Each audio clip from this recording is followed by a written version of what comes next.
Hi friends, నేను మీ శ్రావణ సంధ్యాని. ఈరోజు walking గురించి మాట్లాడుకుందామండి. వాకింగ్ వల్ల ఎన్నో ఉపయోగాలు ఉన్నాయని మనందరికీ తెలిసిన విషయమే. మార్నింగ్ ఒక 1 అవర్, ఈవినింగ్ ఒక 1 అవర్ నడిస్తే ఎంతో బాగా హెల్త్కి చాలా బెనిఫిట్స్ ఉన్నాయండి. కార్డియో కూడా బాగుంటుందని చెప్తున్నారు.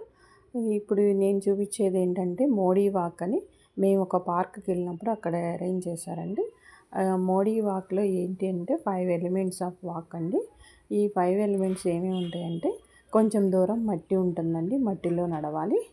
ఇంకా కొంచెం దూరం సన్న గులకరాళ్ళండి, సన్న గులకరాళ్ళతో చేస్తారు. మనకేంటంటే అరికాళ్ళల్లో కొన్ని నరాలు స్టిమ్యులేట్ అయ్యి మనకి హెల్త్కి మంచిగా బాగా పనిచేస్తుందని చెప్పి ఇలా నడిస్తే చాలా మంచిదని చెప్తున్నారండి. ముఖ్యంగా షుగర్ పేషెంట్స్కి బాగా ఉపయోగపడుతుందండి. తర్వాత పెద్ద గులకరాళ్ళు అండి, చూడండి ఇలా పెట్టారు పెద్ద గులకరాళ్ళు. ఇది కొంచెం దూరం అయిపోయిన తర్వాత కొంచెం వాటర్ అండి, వాటర్లో కొంచెం దూరం నడవాలి. ఈ వాటర్ అయిపోయిన తర్వాత ఇప్పుడు గ్రాస్ వస్తుందండి, గడ్డిలో నడవాలి. అట్లా 5 ఎలిమెంట్స్ వాక్ డైలీ మోడీ గారు చేస్తారు కాబట్టి ఇది మోడీ వాక్ అని నేమ్ వచ్చిందండి.